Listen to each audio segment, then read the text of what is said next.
दोस्तों, जैसे जैसे पश्चिम बंगाल के चुनाव नज़दीक आ रहे हैं विधानसभा के, वैसे वैसे राज्य में राजनीतिक घटनाक्रम भी खूब जोर पकड़ने लगा है और राजनीतिक सरगर्मी भी खूब तेज हो गई है। और नए नए रोज आपको देखने के लिए मिल रहे होंगे कि विभिन्न राजनीतिक दल विभिन्न हथकंडे अपना रहे हैं, अपनी पार्टियों को मजबूत करने में लगे हुए हैं और साथ ही राजनीतिक बयानबाजी का दौर भी शुरू हो गया है। और साथ ही कह सकते हैं कि दल बदल का भी एक तरह का दौर शुरू हो चुका है और आने वाले समय में लगता है कि बहुत से ऐसे चीज़ें आपको देखने के लिए मिलेगी। लेकिन आज का दिन एक महत्वपूर्ण दिन है और विशेषकर अपने दार्जिलिंग पर्वतीय क्षेत्र के लिए एक विशेष दिन है, क्योंकि आज यहाँ पर एक बड़ा राजनीतिक घटनाक्रम घटा है और जिसका प्रभाव लगभग पूरे पश्चिम बंगाल पे और विशेषकर उत्तर बंगाल पे तो बहुत ज़्यादा पड़ने वाला है। और आज एक नए राजनीतिक घटनाक्रम में देखा गया, जो 3 साल से भूमिगत थे पहाड़ के नेता, पर्वतीय क्षेत्र के नेता बिमल गुरुंग,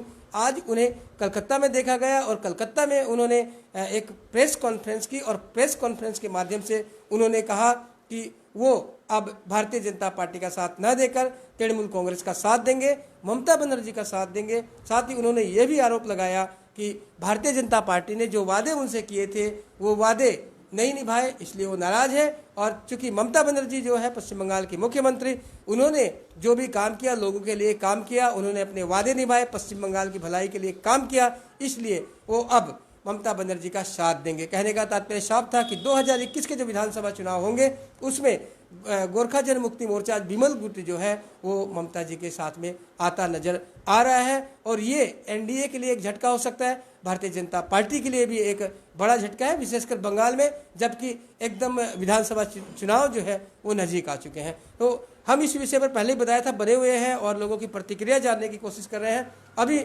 हमारे साथ हैं तृणमूल कांग्रेस के दार्जिलिंग जिला अध्यक्ष रंजन सरकार उर्फ राणा, उनसे बात करते हैं उनका क्या कहना है बिमल गुरुंग के जो बयान आया है उसे लेकर। रंजन दा, आपको मालूम होगा कि आज एक प्रेस कॉन्फ्रेंस की थी बिमल गुरुंग ने और उसके माध्यम से उन्होंने कहा था कि वो तृणमूल कांग्रेस में आ रहे हैं, तो क्या इस आशय की जानकारी आपको है? आप लोगों के माध्यम से और जो नेशनल चैनल्स है उसमें हमने देखा है कि ऐसा बात कुछ हुआ है, लेकिन हम लोगों का पास अभी भी हमारा पार्टी की ओर से कोई ऐसा खबर हमारा पास नहीं आया है।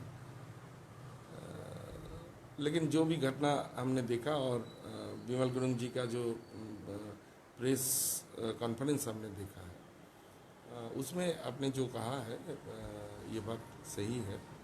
उन्होंने आज ऐलान किया और कलकत्ता में बैठ के उनका सपार्षद उन्होंने आज ऐलान किया कि पहाड़ में जो पॉलिटिक्स पिछले 2009 से भाजपा और आरएसएस ने पहाड़ को गुमराह करने के लिए, पहाड़ के नागरिकों को गुमराह करने के लिए जो पॉलिटिक्स किया, और ये अभी फ़िलहाल यहाँ आके सर्वभारतीय भाजपा के सभापति ने भी उन्होंने भी जुमलाबाजी यहाँ किया है।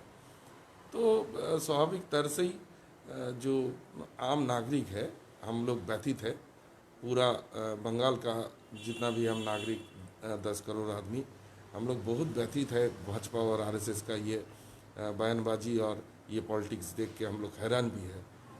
तो स्वाभाविक रूप से जो होना था, धीरे धीरे सभी पूरा बंगाल में ममता बनर्जी माननीय मुख्यमंत्री जी का जो डेवलपमेंट वर्क है, जो काम उन्होंने 9 साल में किया है, उसी पर सबका आस्था बढ़ेंगे और धीरे धीरे देखिए कि तो रंजन दा, क्या बिमल गुरुंग पार्टी में आएंगे तो क्या आप उनका स्वागत करेंगे?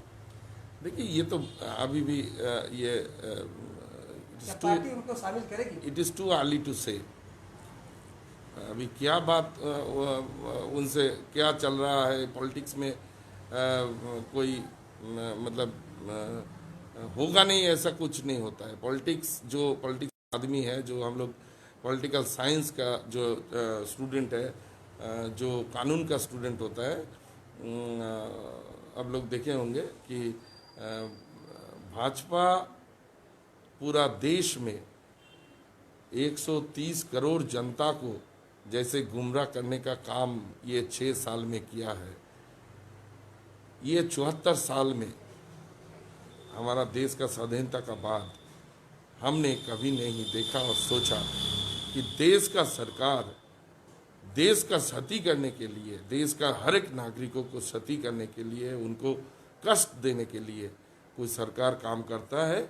ये भाजपा ही कर सकता है, ये मोदी जी और शाह जी का सरकार कर सकता है, इसके अलावा कोई नहीं कर सकता। अच्छा रंजन दा, उन पर कई मामले चल रहे हैं, यहाँ तक कि राष्ट्रद्रोह का भी मामला दर्ज है।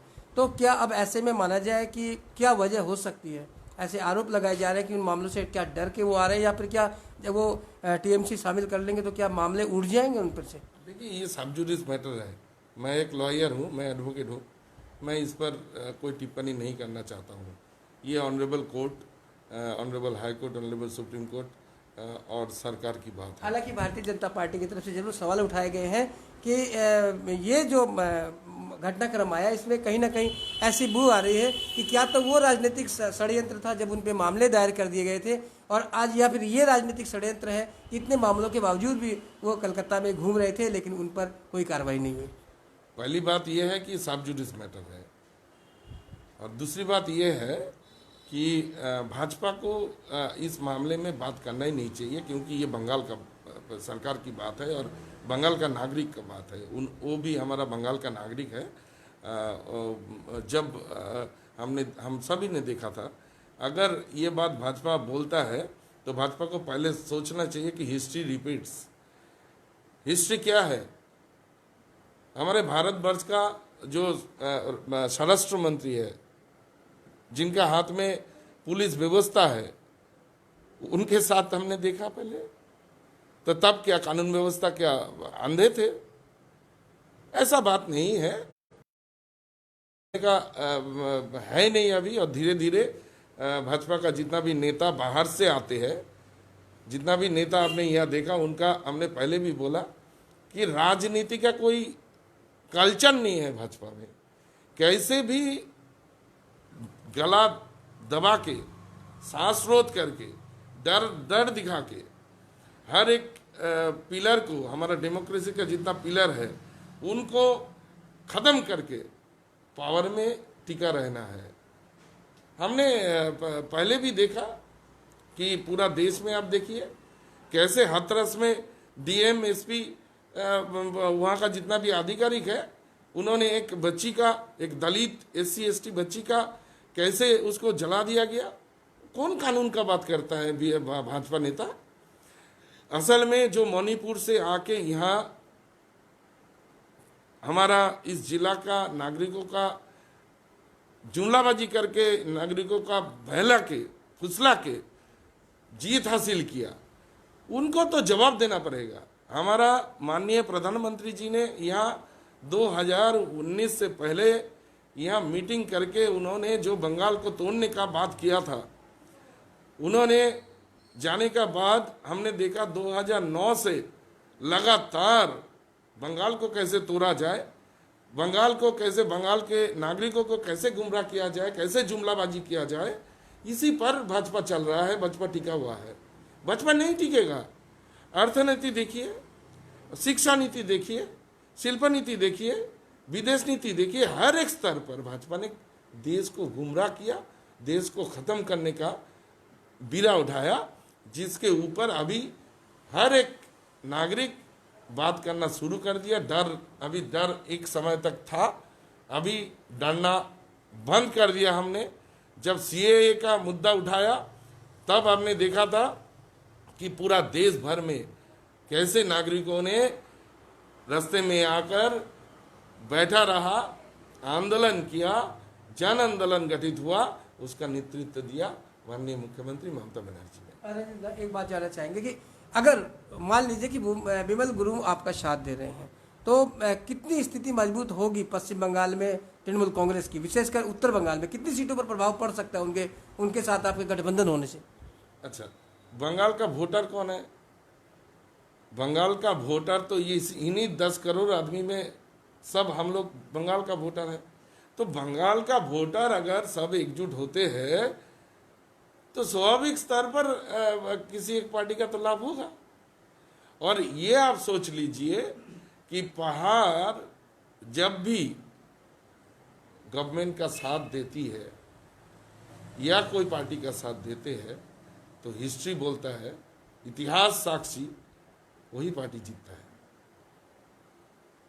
कितनी कितनी सीटों पर लाभ मिल सकता है बिमल गुरुंग के आने से आपको? देखिए ये बात तो अभी भी मैं आपको बता रहा हूँ, मेरे को पता नहीं है कि उत्तर बंगाल की 54 सीटें हैं बताई जाती वो है, बात उसमें से कितने? वो बात नहीं बोल रहा हूँ। देखिए माननीय मुख्यमंत्री ममता बनर्जी ने जो काम शुरू किया है, 9 साल में जो डेवलप किया है, कोई भी आदमी राजनीतिक स्तर से अगर निकल के कोई बात करता है तो डेवलपमेंट के बारे में सबको ज़्यादा मार्क्स 100 में अधिक जो संख्या आएगी वो ममता बनर्जी को मिलता है। अच्छा, एक और सवाल जानना चाहेंगे। आपने तो नहीं बताया कि कितनी विधानसभा सीटों का फायदा हो सकता है आपको उनके आने से, लेकिन ये जानना चाहेंगे कि अभी बिमल गुरुंग जेटीए के अध्यक्ष नहीं है, पहले थे, तो क्या वो अगर शामिल हो जाते हैं तो क्या उन्हें पुनः जेटीए का जो सुप्रीमो का पद है क्या वो दिया जाएगा?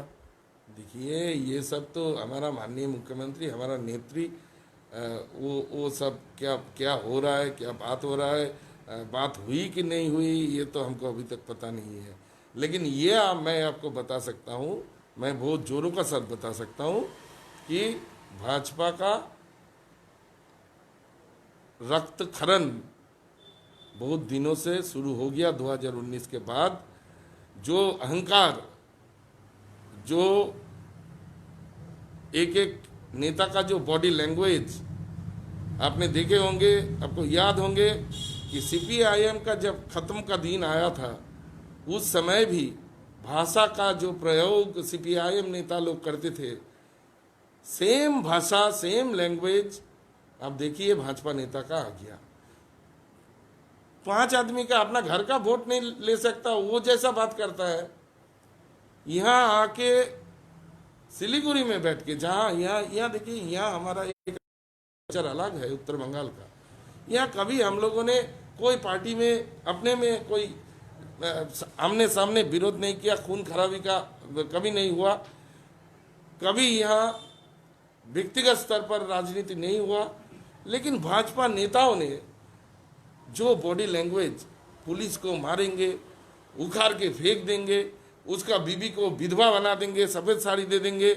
ममता बनर्जी एक महिला मुख्यमंत्री है, उनके बारे में जो शब्द उन लोगों ने उच्चारण किया है, भाजपा का राजनीतिक निधन निश्चित है।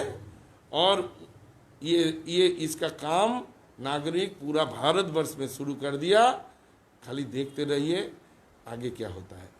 धन्यवाद राणा दा। तो दर्शकों, आपने देखा राजनीतिक गर्म है और आने वाले दिनों में राजनीतिक की जो गर्माहट है और भी ज़्यादा गर्म होने वाली है। हम इस मुद्दे पर बने हुए हैं और जल्दी ही आपको हम इस कोशिश में लगे कि भारतीय जनता पार्टी के नेता, उनकी क्या प्रतिक्रिया है, उनका क्या कहना है, उससे भी रूबरू करवाएंगे। लेकिन फिलहाल आपने सुनी जो तृणमूल कांग्रेस के दार्जिलिंग जिला अध्यक्ष हैं रंजन सरकार, उन्होंने बताई सारी बातें। और अब हमारी कोशिश है कि भारतीय जनता पार्टी की क्या प्रतिक्रिया है उससे भी आपको रूबरू बनाएं। तो बने रहे खबर समय पर और देखते रहे खबर समय, हर समय खबर समय। धन्यवाद।